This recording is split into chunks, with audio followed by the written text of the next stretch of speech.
Hello everyone and welcome to the Autodesk Robot Structural Analysis tutorial brought to you by the Civil Engineering Essentials channel. I hope you enjoy the video. Alright, so in this video we are going to basically finalize all the modeling aspects, prepare it for the design and reporting stage. Especially design, because reporting is almost the same as the previous video I have done on the same regard. So without further ado, let's get into it. Now to remind you, previously in our video series, we had a file that calculated the loads, and our D subscriber Donald Khani noticed some discrepancies and some errors in the file, which were actually improved based on his inputs. So a huge thank you to him, and a huge thank you to all the dear subscribers who actually engage in the comment section, and I usually find those comments really nice and actually build upon the things I want to explain here. Now please check out the comment section to see some of the nice information that were disseminated there, especially with regard to mass flow and funnel flow. Also, another idea was that indeed, as our dear subscriber Donald mentioned, Engineer Donald, he mentioned that the theta prime, which is the friction angle between the soil and the wall, can be calculated from tan inverse the friction coefficient. Well, I think this is what I was trying to think about. However, I will leave it here because I will just keep my numbers here. I don't want to change them. But keep in mind that, well, you can, of course, improve upon this Excel sheet. Once again, the disclaimer that you are responsible for checking out the Excel sheet before using it. All right, so with that being said, we want to apply those forces on the walls. However, our dear subscriber Nisa also mentioned, and also Nal Khaniye, both of them mentioned that there might be some issues with regard to the connection of the columns to the wall, as such connections would create stress concentrations that are otherwise not real in reality. Because in reality, you have a bracket here and a bracket there. Of course, how can I model and define those brackets? This is what we're going to try to discuss in today's video. So anyway, to define those brackets, one would need to basically think of a way of defining something that distributes the forces from the column to the wall. So for that, I tried experiment with some ideas last time, and one of the ideas was to basically apply a plate here. And we are going to basically check out this idea of applying a plate. Now, how do I apply a plate? And how does this look in real life? Now, first of all, I want to give you my own personal opinion here.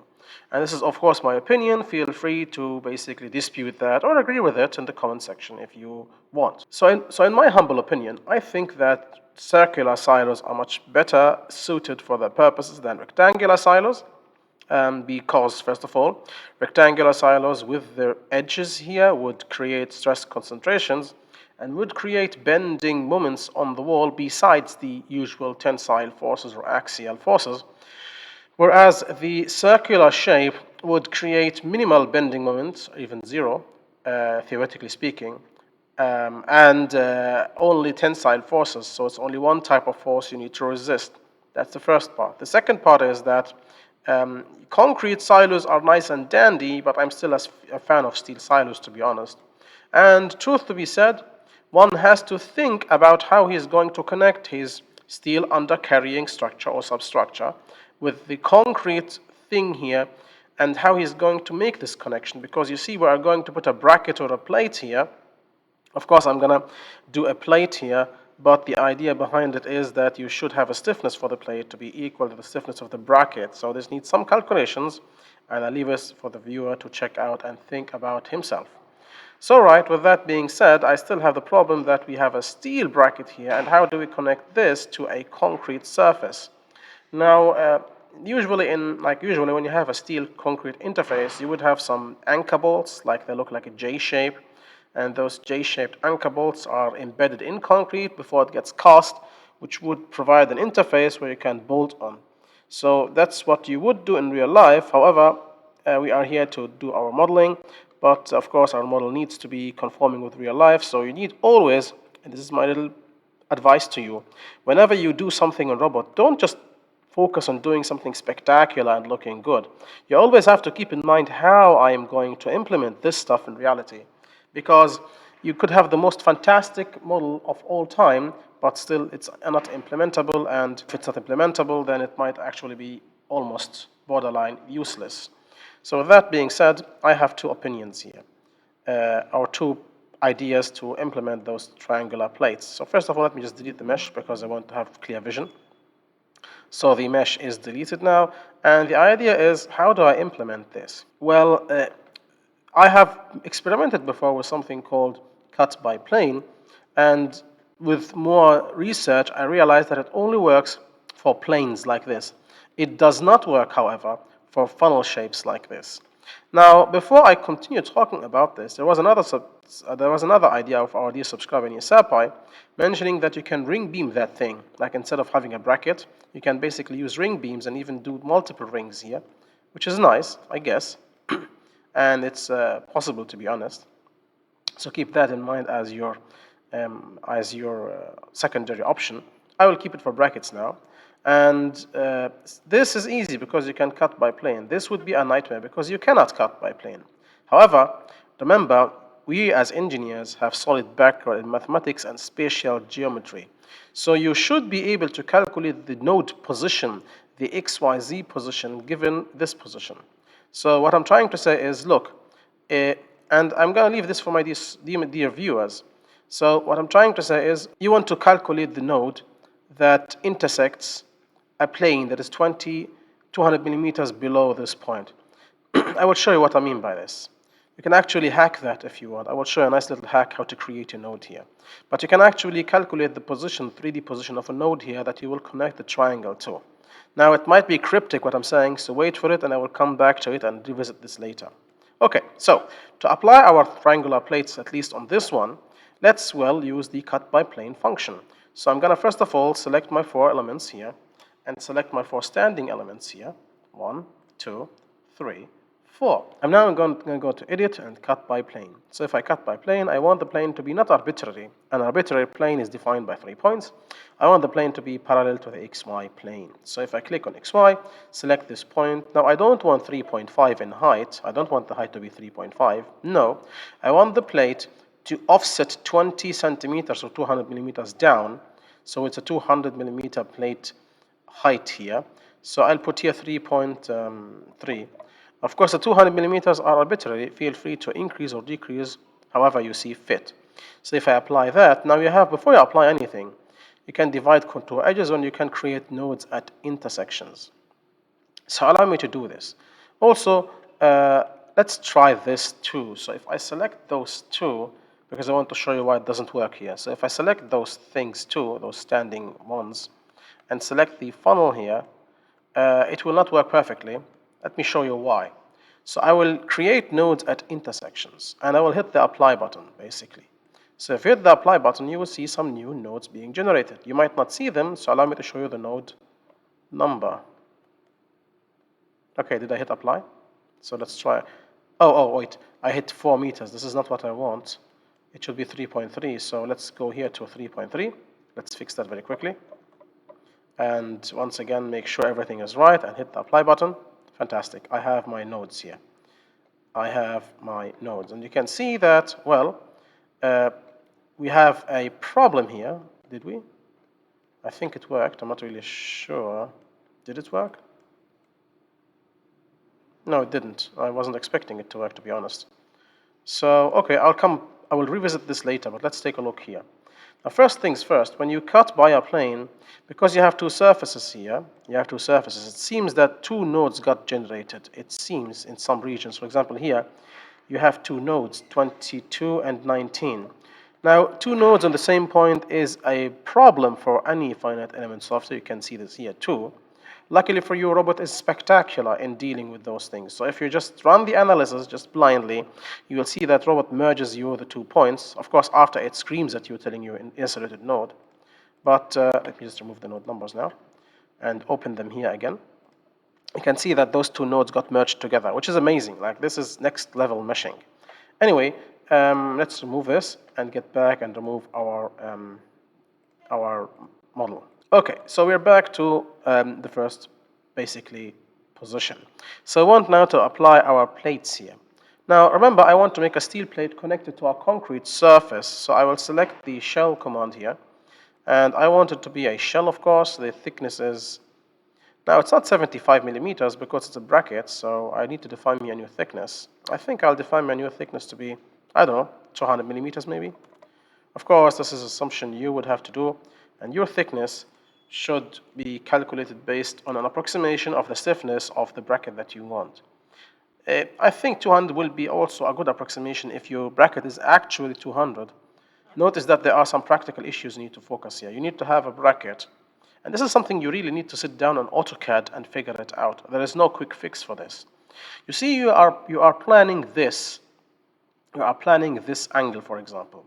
Let's say this angle is, I don't know, like 200 millimeters by 200 millimeters for both legs. So you need a bracket that fits those 200 by 200 millimeters. This is the practical issue that you need to consider, and there is no quick fix for this. So what I would suggest to you doing, because it takes really a lot of time to be honest, and this is where the money is basically to just assume a bracket first, calculate, design your thing, because those legs will change in cross-section, of course, based on the design. And when those legs change in cross-section based on the design, then you modify your bracket again and repeat the process again. You might need 2 iterations for this, but, well, it's worth it, I guess. Anyway, thickness 200 here, it's steel, because I want to choose steel as my material. Of course, there is no parameters for foundation elasticity because this is not sitting on the ground. So I remove this tick here, I click add and close, and now I have my thickness 200 ready to go. Okay, so let's remove the cross sections for better view. And we want to have a contour. You don't have a horizontal slab. And now I need to focus how I want to draw this, because remember, when you draw a shell, the first line you draw is the x-axis. So I want the axes to be somewhat compatible in meaning. So let's take a look. My x seems to be horizontal for all the shells. My y seems to be vertical. So how can I do this here? How can I keep this x horizontal, y vertical? I think if I draw 1, 2, 3, it might work. But a foolproof strategy is to draw 1, because this defines the x-axis, which is horizontal now. Why is it horizontal? Because those 2 points were generated using a plane in the xy, parallel to xy, so those are horizontal. Regardless of what the camera tries to tell you, those are horizontal points. So my x is horizontal and my y is vertical, the second line. So I think if I do this like this, I think it should do exactly what I want. So my x is horizontal. Perfect. That's exactly what I want. Because I want moment y to have the same meaning across all plates. Of course, I have talked about the meaning of results for plates in previous videos. Please find a link above. Also, for the new viewers of this channel, please notice that this is I think it's the 4th part of a video series on silos. So please check out the previous videos before you embark on this one. Otherwise, you might miss vital information, and you might have questions that are actually answered in previous videos. Of course, the 3 videos I'm talking about are going to be linked above right now, one after the other. So take a look on the top right corner to basically click on each video if need be. Anyway, I think I messed up. Did I mess up? Yeah, it seems okay. Y is still vertical, albeit it's down now, but I still would accept that, I guess.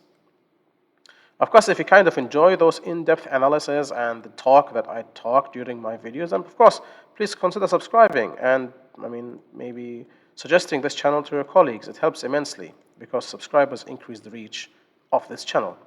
Okay, so I think I've done that. Now, of course, the question is, will Robot be able to mesh this? Because I've seen softwares struggling with the meshing abilities when they're faced with some weird triangles like this. So let's try meshing.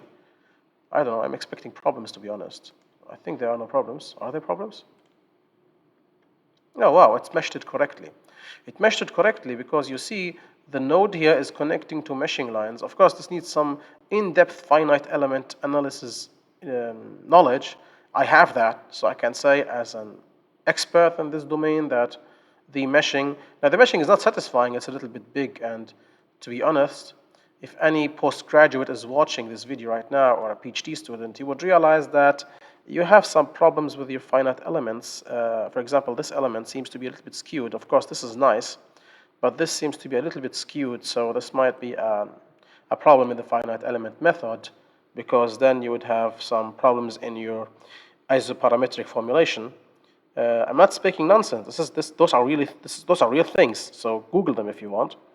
And you're right, by the way. I agree with you. But well, how can you model? How can you, I don't know, discretize the mesh better than this? So I understand that you have some inaccuracies here, but let's just close one eye. Of course, you can change the meshing size by going to the job preferences, but I've explained this before in a video. But of course, I will leave it right now as is. Okay, so now you would think everything is nice and dandy. I should go here now. Oh wait, it actually, wow, it worked. I wasn't expecting this to work. I think I destroyed my cylinder here by cutting. I think I destroyed it. That's not what I want, to be honest. I think I totally messed up the finite element meshing here, to be honest. I have to fix that somehow, and we will talk about fixing this in a moment. I should have undid everything here and tried that, but I think I messed up. We'll talk about this later. We'll come back to it. So the second thing we need to talk about here is basically those things. Now, those things are connected to the bracket. Now, it's perfectly fine to keep it like this, to be honest. It's perfectly fine to keep it like this because force transfer starts in this node that is actually a combined node between, or a mutual node between the bar and the plate. If you are a finite element fanatic like me, you would go to object properties. No, sorry, you would go to display properties or display settings and show the finite elements.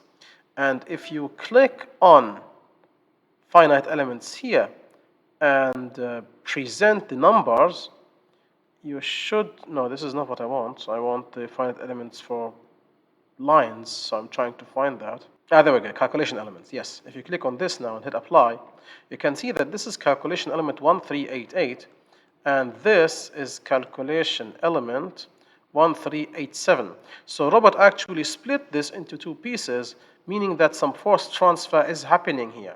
So you don't need to, at least you can, but you don't really need to modify the length of this leg to go down. If you want to do this, then there is a quick trick for this.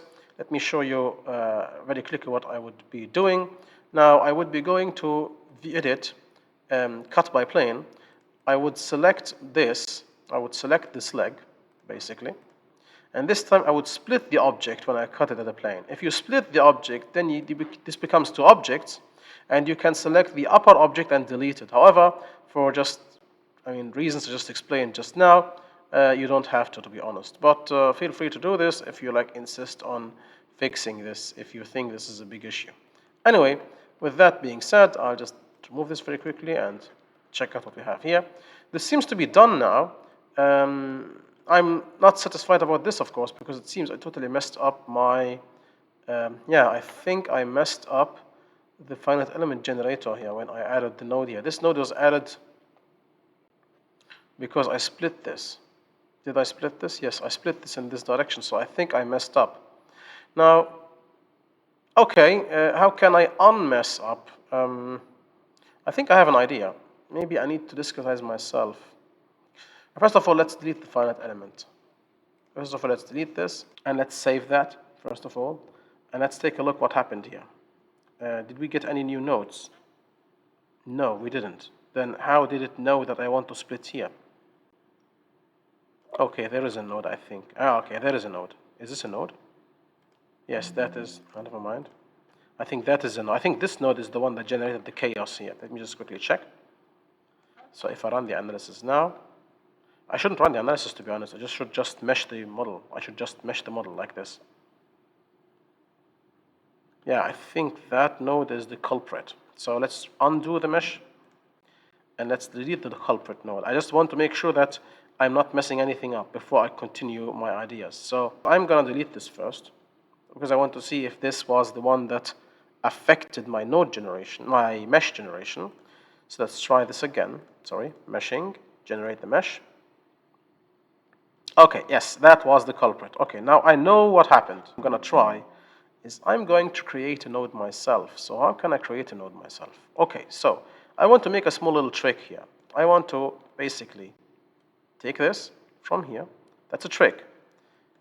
to here. I want to trick robot into doing my bidding. So I just want to draw me 2 lines.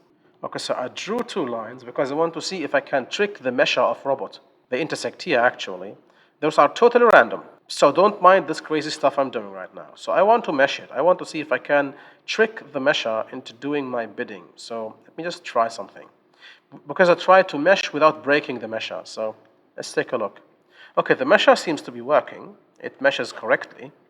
And it does connect, if my calculations are correct, if my intuition is correct, it does generate, okay, where is my bar? Yeah, exactly, here. Exactly, that's what I want. This is exactly what I want. You see, when I drew my 2 random bars that intersect in the middle point, those things, let me show you. I just drew me 2 random bars, right? If you just remember, I've drawn me 2 random bars. You cannot see them, so allow me to show them to you. Give me a second. There we go. I draw me 2 random crossbars, as you can see. And those crossbars tricked robot into creating a node here exactly where I want, exactly in the position I want, which is here. So now if I draw a triangle, will it understand it? That's a big question actually. So only one way to find out. So let's take it to the next level.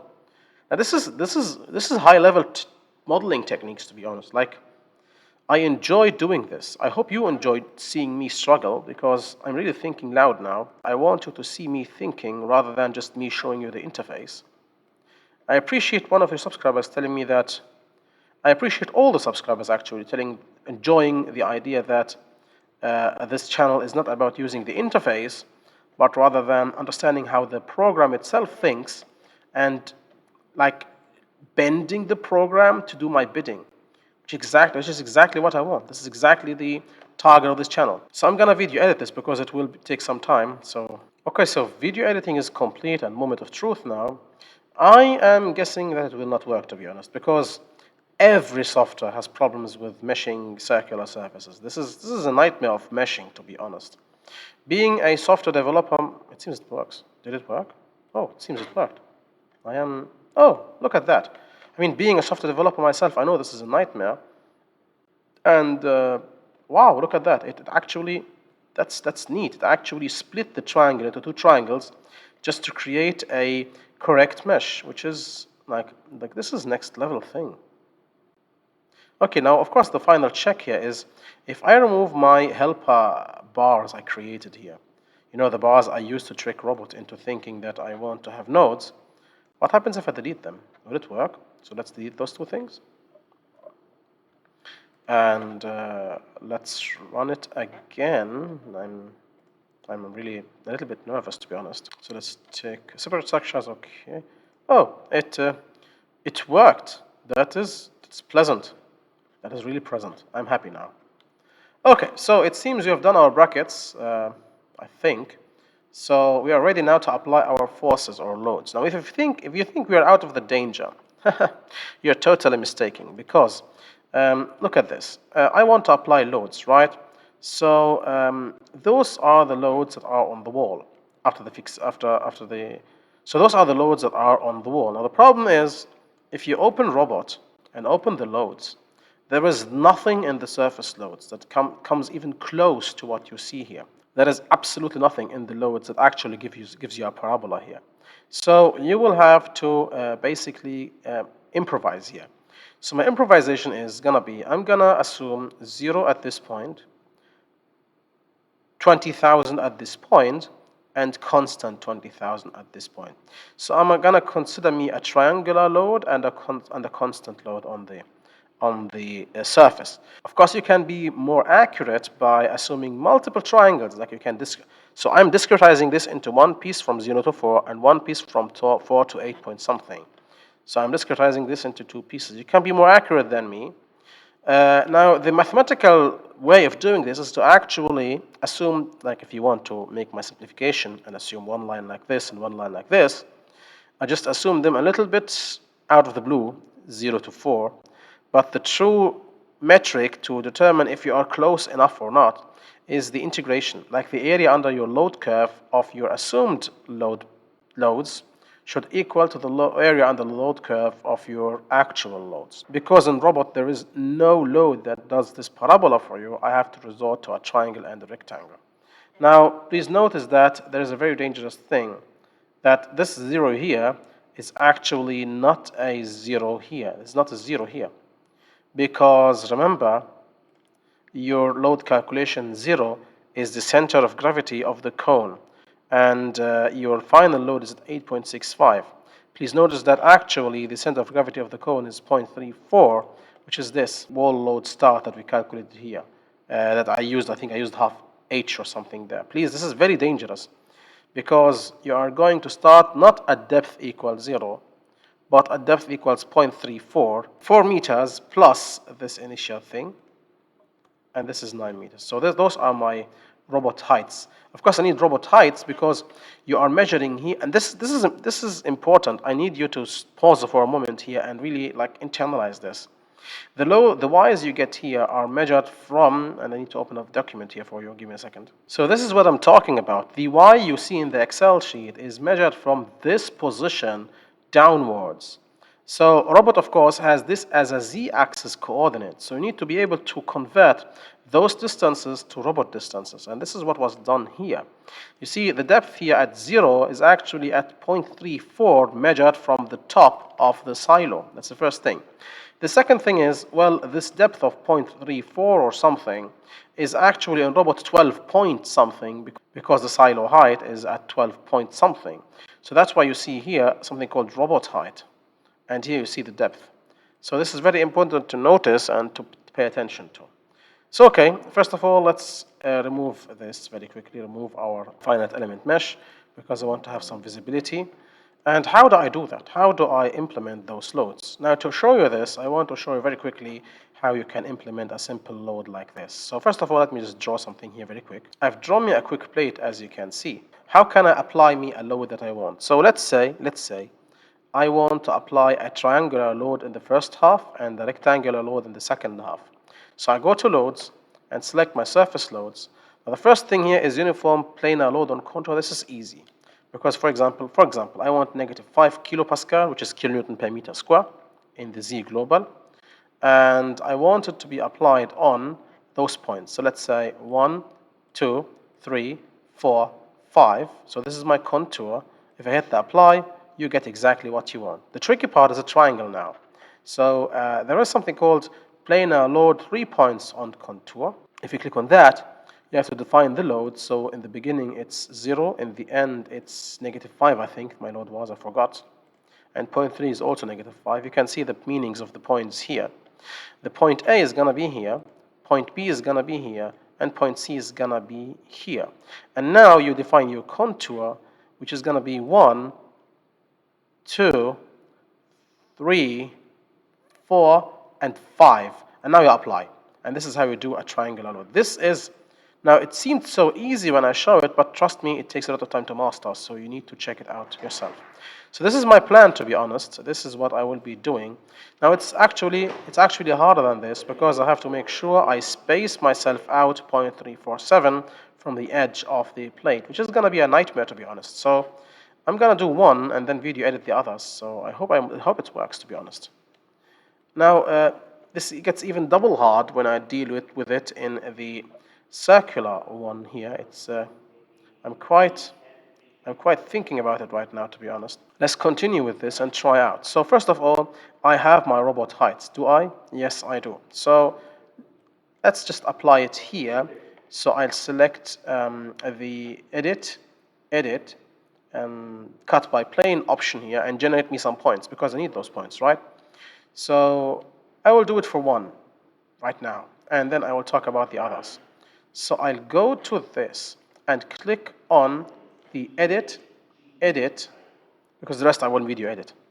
Cut by plane, and I'm gonna create me some nodes. I want it in XY, and the heights are, let's take a look. The heights are 12.15, 8.15, and 3.5. 3.5 is given. So 8, 12.15, of course this is an approximation. And I'll apply that. There are nodes. And then 8.15, and I'll apply that. So I have my nodes now. And 3.5 is basically this. So if you open the nodes now, you see your nodes being applied here. So now I need to focus really good. So how do I? It's pretty hard to grab those points, to be honest. Like this, it's gonna be hard to grab them. Can I hide those things? Okay, let's think.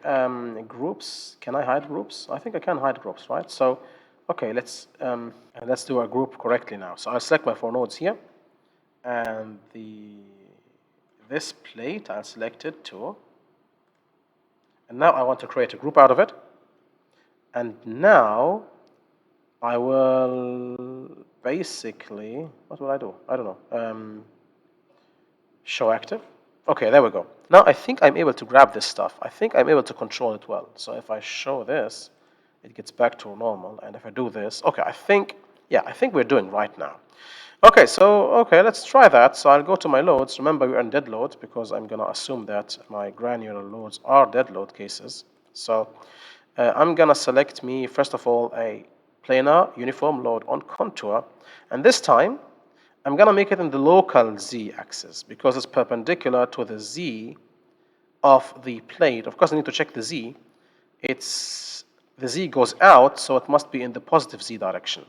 Now, it was 20,000, so 20 kilopascal, positive because the local z-axis goes out, and I want my force to go out. And now I'm gonna define my contour. This is brain melting, to be honest. I'm really thinking hard now. Let's try it again. Okay, never mind. Let's delete all and try again. It's gonna be a nightmare, I know. So, 1, when zooming in a little bit, doesn't hurt. 2, I'm paying attention to the coordinates, to be honest, also.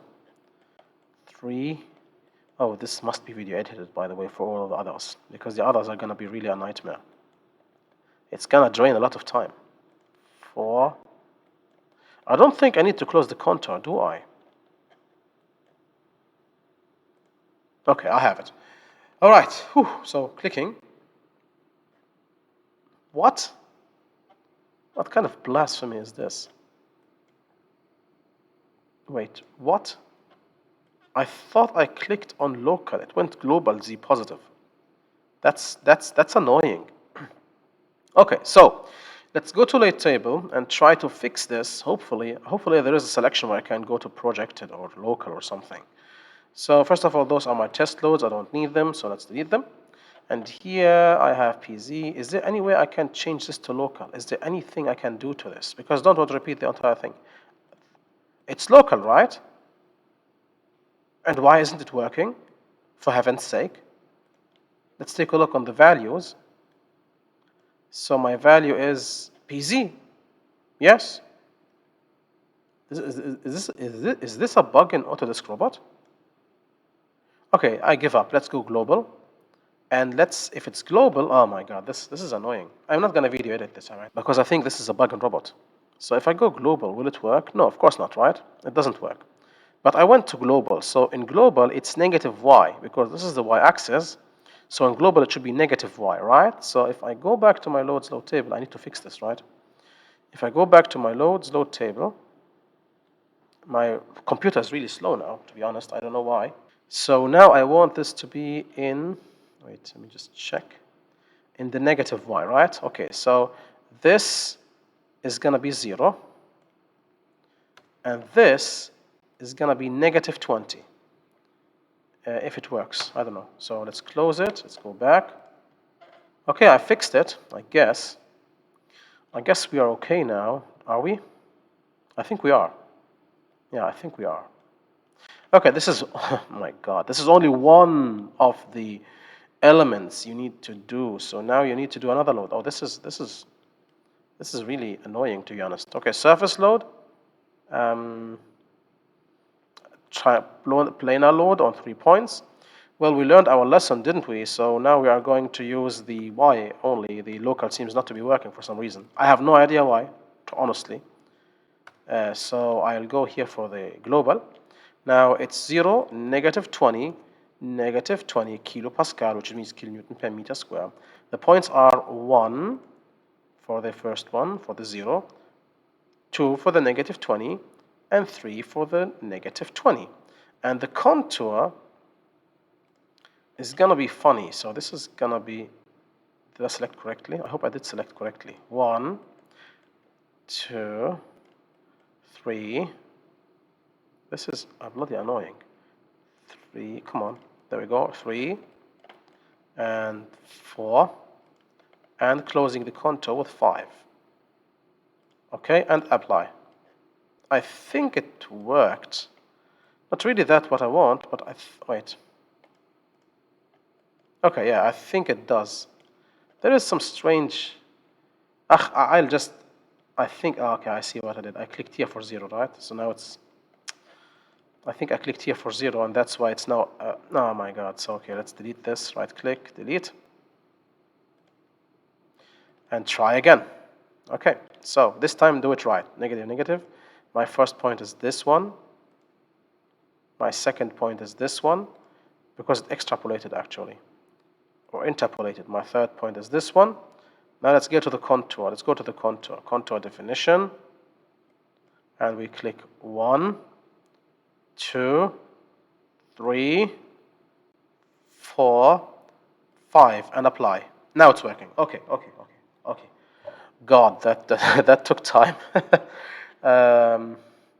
Okay, but this is only one of all the panels. Now this is going to be a joy, right? It's going to be a joyride, I guess. So, okay, how do I do that? How do I do that? I'm thinking of a trick. So what happens if I copy this and paste it here and modify the plate? Okay, first of all, let's check and control save for God's sake. Now this is plate number. Let me just check.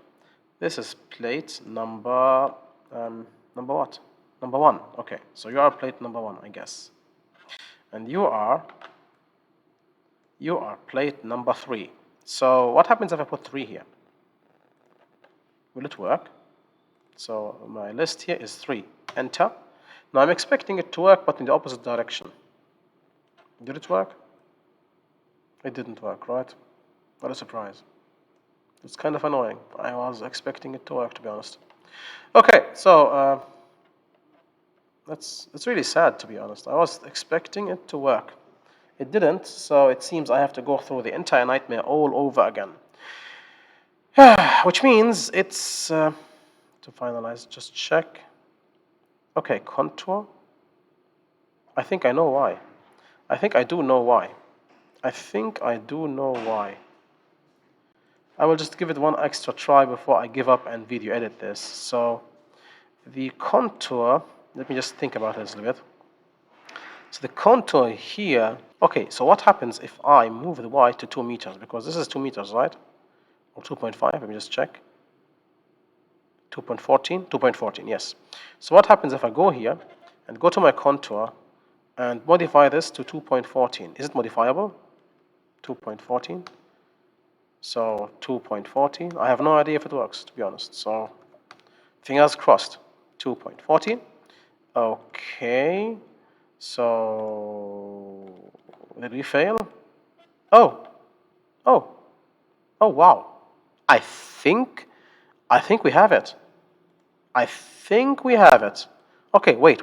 There is one thing I need to do right now, which is okay, I have an amazing idea now. This will cut my working time into half, I guess. So, okay, that seems to be nice. It seems everything is fine. So first of all, let's put this to positive 20 and check out. So this should be, come on. I was so close. We are so close, come on. It's just, that's annoying. That's unfortunate. I was banking on it to work. Wait. Trying again. Is there anything else that is negative 20? So, okay, there are 20s. Okay, wait. This also should be 20. And the last one should be, where is it? So this is 0.1, zeros. Okay, let's try again. Let's take a look. Come on. Okay, yeah. I got it. Look at that. Look at this beauty. This is beautiful. I am genuinely happy now. This is amazing. My God, okay. So I think we cut our work into half, not into fourth, but okay. So we have this. So let's copy this, the first load, and paste it here, and apply it on 3. Of course, it should not be working because our contour is not working, right? Yeah, it's not working, expected. So let's go here and fix the contour first. So let's go to the contour and use 2.14 in the Y, because that's the, oh, sorry, that's the position of the Y. So 2.14, 2.14. This is a morale boost for me, to be honest. So, okay. Did it apply? Okay. Now it should be the inverse, right? Yeah, this is the exact opposite of what I want. So I'll go to my loads. This is next level load manipulation. I'm proud of myself. I'm sorry. Like, I don't like to boast, but now I'm proud of myself. Of course, all joking aside, will it work? Will it actually work? Because that is the end. This is the measurement in the end. Will it work? I don't know. Let's try. Okay, so how do I know if it works or not? Well, I have to open the deflection shape. Will it bulge? Okay, of course, the deflection shape is exaggerated here, of course, but it bulges, so it worked, at least. This is an exaggerated deflection shape. Relax, we are going to improve this, but it works. Okay, so I don't think I will be able to do more than just applying loads today. This takes a ton of time, it's truth to be said. Okay, so what can I do else? I need to repeat the entire process again, don't I? So I don't know. Okay, fine. Let's repeat the process again. Okay, so first of all, let's take this and cut this. So well, let's cut by plane and select XY. And well, my planes are first of all here. So apply, not split, create and create nodes at intersects. Of course, you can split. Actually, splitting might make my life easier. I wanted to try this. I think splitting would make my life easier here. I think. I will not. So I'll leave it for you to try. So there we go. This is my point. Apply. So I have a node here. And now I want to split it here. I'm using the other points, to be honest. So I'll take this now. And I'll split here. So I have a point here. Did I? Okay, so now I'm ready. So I can apply this. Now, I'm not going to use my group idea to improve the visibility because I think I'm getting adapted to this. So, okay, let's just first of all open the surface loads and go to the easier one, which is basically the 3-point load. No, not this one, the easier one. And it's 20. Now, we learned our lesson. Local seems not to be working, so I'll go to global. This time it's in the positive x, so it's 20 in the positive x and nothing in y. I'm looking at my coordinate system to decide where exactly my loads are. The contour is going to be, I don't know, this is easy, I hope. So 1, 2, 3, 4, and closing the contour with a 5 and clicking. Yeah, exactly. So I think it worked well. Yeah, it worked well. Great. So now we go to the challenge here. I think I'm going to be faster because I think I got this figured out. So it's still in positive, so 0, positive 20 here. And here 0, 0, 0, because I don't have anything in y. Okay. Now the points here are incorrect. I need to correct them. So, okay, my 0, my point 1, 0 is here. I need to select the point correctly. My 0 point is here. This is point 1. No, did I click correctly? Okay, let's do it again. So that's my 0 point. That's my 20 point. That's my 20 point. And for the contour, I need to select the same ones. So this was my 0 point, 20, 20, and we continue our contour. And now I click. Does it work? Yeah, I think, okay, it works, perfect. I think I'm getting better at this.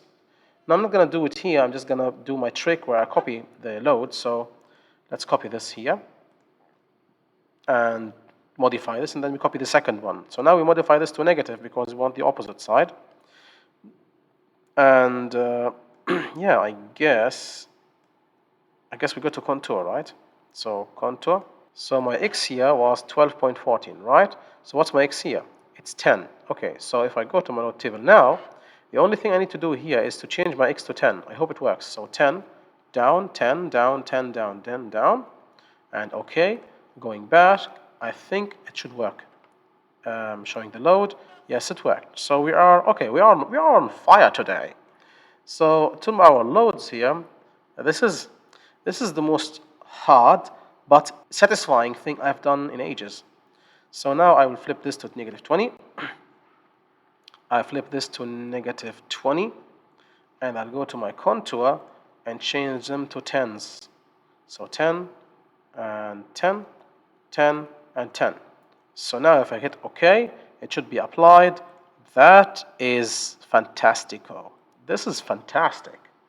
So if I run the analysis, it should bulge out in all directions, and I'm gonna just quickly check out the deflection shape. And of course it's separate structure, I know. I'm not a noob. So yeah, it bulges out in all directions. That's strange. Why is it bulging out in two directions more than the other two? This is not what I want. I was expecting it to bulge out in all directions, but it bulges out in two and does not bulge out in the other two. What gives? Aren't there loads? Shouldn't there be loads applied? I'm unhappy about this. So let me just go to Tools, first of all, Results, Diagrams for Members, Deformation. Let's normalize that and take a look. So I am surprised, negatively surprised, because it seems this doesn't make sense to me, because it seems that the structure bulges out only on two members and doesn't bulge out on the other. Why? It should bulge out everywhere, and it's a square, so it should be exactly equal in all directions. This doesn't make sense to me. Let me just try again, and yeah, this is strange. What are we seeing here? I don't see anything here. Okay. What is this N thing? Is this X? I don't get it. Sorry, it doesn't make sense to me. Okay, so let's just try something very strange. I will apply here 200. So I'm multiplying this by 10. Now, if my calculations are correct, I added off the roof here loads.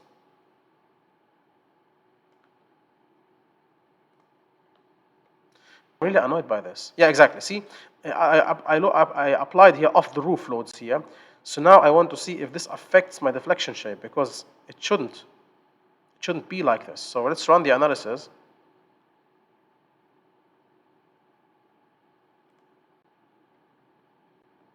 Now, if my calculations are correct, this should bulge out. It does. It does bulge out. Okay, so at least I'm checking if robot sees those forces. It seems it sees them. So that's a thing. Okay, so what happens if I get it back to normal, to 20? Because look, my dear viewer, what I'm thinking now is, because remember, it's not a black box thing. It's just we are controlling the software, and I was not expecting to see the results I just saw. It was annoying to me. So let me run the analysis again to show you what annoys me. What annoys me is that those two walls bulge out, those two walls bulge out, and those two walls bulge in, although I was expecting them to equally bulge out because it is a rectangle after all. Now, this is strange. Now, I'm not really sure if this is a mathematical error or not, so how do I know this? Well, to know this, I will have to open the deflection and get the values of the deflection. So what are my values? So, okay, design.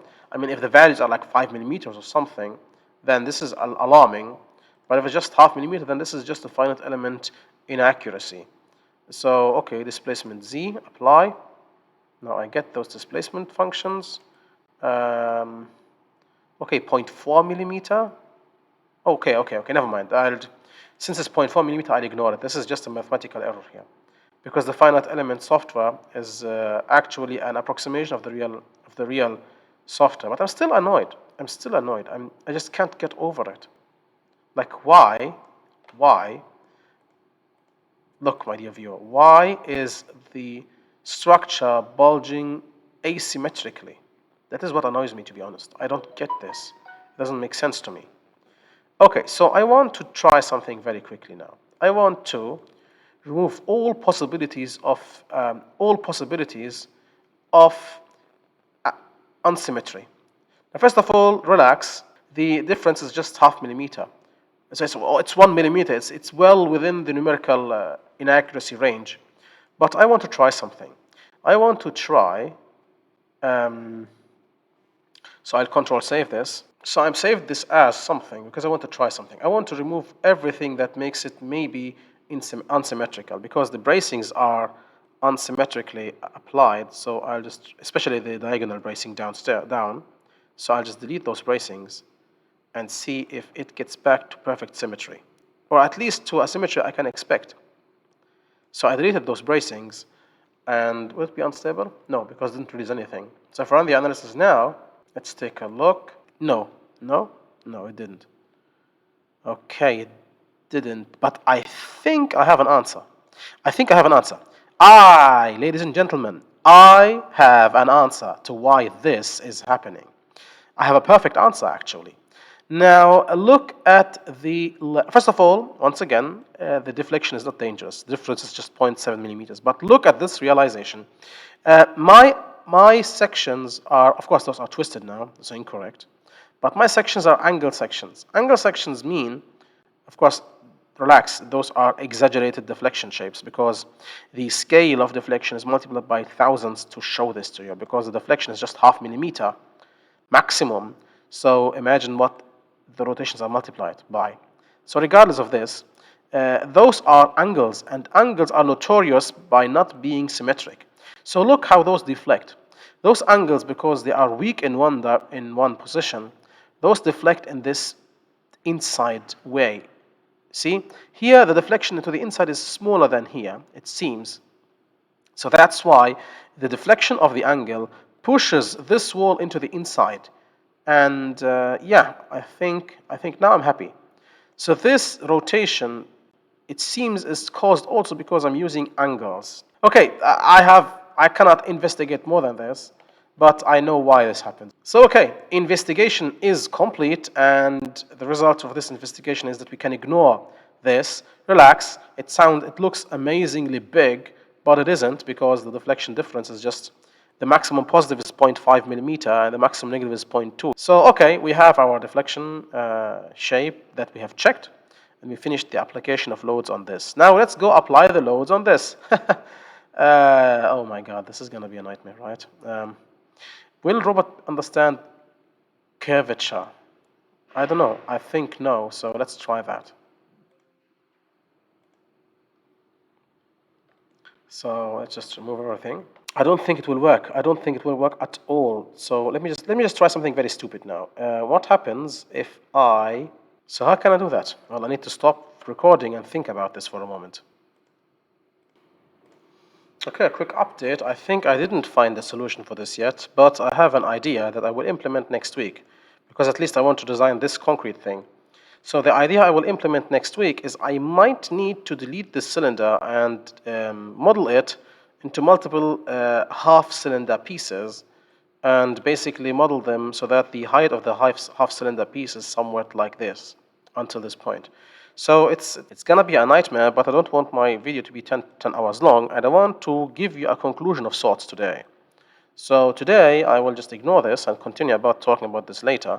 I will finalize this one. Now, to finalize this one, we need to design it, of course. For reporting, well, the reporting tasks are going to be exactly the same using printout composition.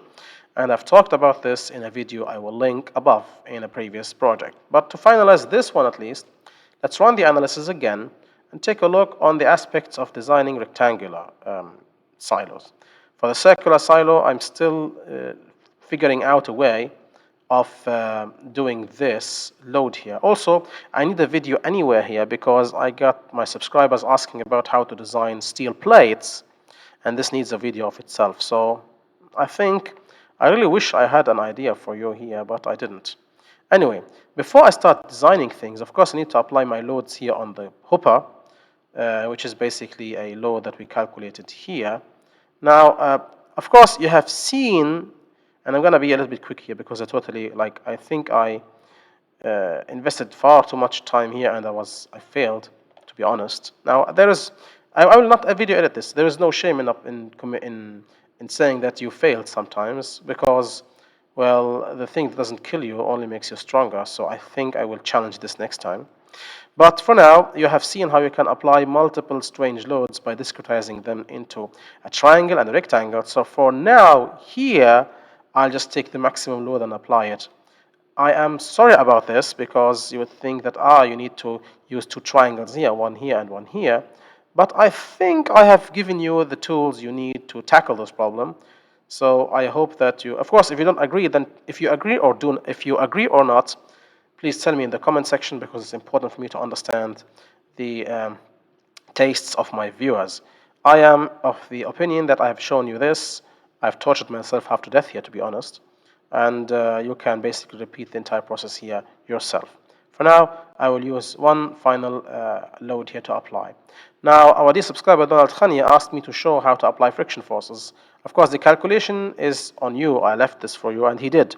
So huge thank you to him. He actually tried to calculate the friction forces and succeeded. But the question is, how can I apply those friction forces there? Now, the same logic of distributing the forces applies, but I will choose one value for the friction force only, not a parabola like this. So to show you how to apply a friction force alone, you would have to go to, of course, let's remove the loads here. You will have to make a surface load that is local in the direction of friction. So if you open your local directions, you can see that the direction of friction is y. And you can see why it was important in the beginning to agree on a certain direction terminology. Because x seems to be horizontal and y seems to be in the slope direction. Don't get me wrong, y is not vertical here. Y is in the direction of the slope. So I would apply a friction force by going into the local y and applying a force in the local y. So whatever the friction force is, the local y is what helps you. This is how a quick discussion of applying friction forces as per our dear subscriber's request, Donald Khani.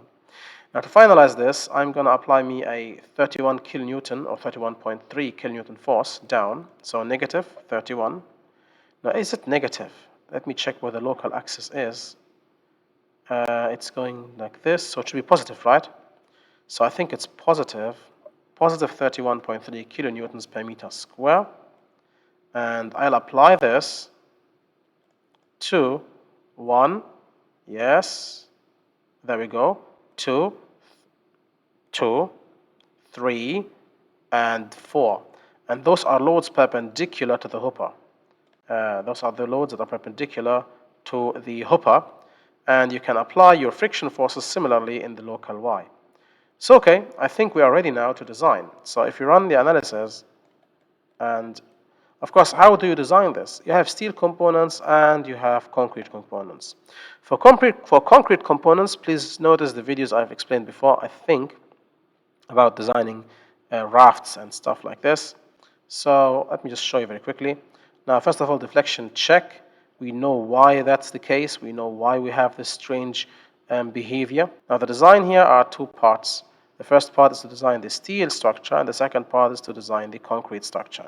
To design the concrete structure, you go to design, required reinforcement for slabs or walls, and basically you have your structure like this, and you tell him, okay, wait, let me just remove those.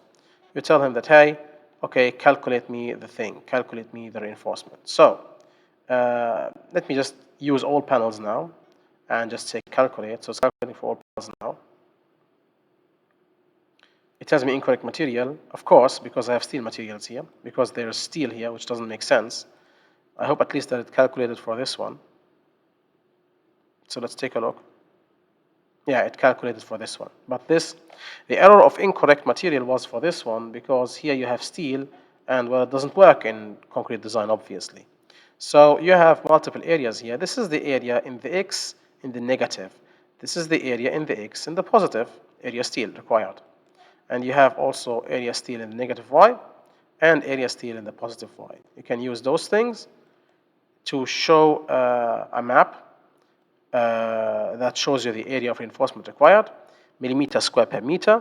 This means that the area of steel in millimeter square per each strip of 1 meter to be used here. Of course, you can show them all and export them all. I will leave this for you. You can also show the values by saying values here. Then you can see the values of reinforcement required. You can also basically show the map with values like this. And you see the values here popping out and well, showing themselves, as you can see here. So this is the design of the silo wall in reinforced concrete. The steel silo wall we will talk about later because I have not been able to calculate or to apply the forces on that wall. We are not finished for this silo because there is still the steel design of those things. So we need to design those things too. Now, how do I design them? This is steel design, and this was discussed before, but well, it's a good way of basically reviewing and revising our steel design course.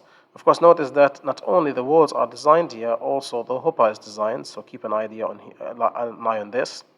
You see that it seems to be jagged because the rest is in the negative, sorry. You can see that the jags get filled by the negative x. Okay, so the final thing we should do now is to go back to our structure geometry and design our members in steel. So how do I design them in steel? Well, I would simply go here and select my members, or without selecting, I go to basically design and go to steel member design. If you click on that, you switch to the design figure that looks like this. We had multiple videos talking about design of steel structures before, but well, let's do it again. Now, first of all, you need a group, or multiple groups actually. You need multiple groups for the design. I will have a group for the bracings and a group for the columns. So I will click a new group here, and I'd select the members to be those members. So let me just quickly check. I select those members. Now you can select by cross-section, but I think the structure is not that complicated to really need going to this extent, to be honest. So I'll select those sections and those. I think I forgot a bracing. I'll select this very quickly. So this, this, and this. I have all my bracings, I think. Yes, I do. So those are my group. And for the sections, I'll select single-legged sections. So I click on leg, EISC code, L section, and I have my legs, L section. I click on OK, and then save this. The steel this is what I want to use. I'll save that. So I have a group now. Now I go to my new to select another group, and this time I'll select my columns. So 1, 2, 3, 4. So I have my members here. It seems it didn't implement my selection, so let's remove that. Wait, let's go back first of all, check. No, I don't want to save changes. Okay, this is correct. So let's go back here. Okay, let's delete the selection because it seems it was the previous selection and select ourselves again. So we are selecting the members here. Okay, we have them. And now we go to basically sections. And this time, once again, L section. They are here, so I'll just say OK. And save. So double checking. This is this, and this is this. Okay, so now I want to do a code group design for all groups, all of them. I just say all here. And hit the enter key. So okay, let's take a look on the results. We have a design here. Those are 3.5 by 3.5, and those are 2 by 2. Why is that? Well, first of all, let's change everything. It's that because the columns need larger sections as we expected, and the bracings needed smaller sections. Notice that I did not release the bracings this time, which seems to be counterintuitive, and this is inaccurate. So I should release them. So did I release them? I don't need to check. I think I released them. I don't remember. I need to check out very quickly my releases. So geometry, releases. There we go. I think I didn't release them. Huh. Okay. So well, let's release them. This is released. This is released. This is released, and this is released. I didn't release my bracings. That's odd. I don't forget this usually. So okay. Because I thought the bracing is still big. So we have, of course, to calculate again.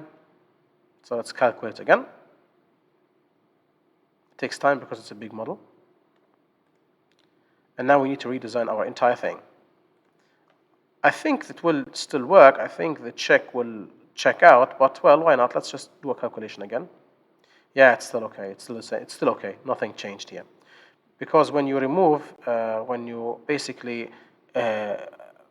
release a structure, it means you are removing the moment from it, so it should be even safer.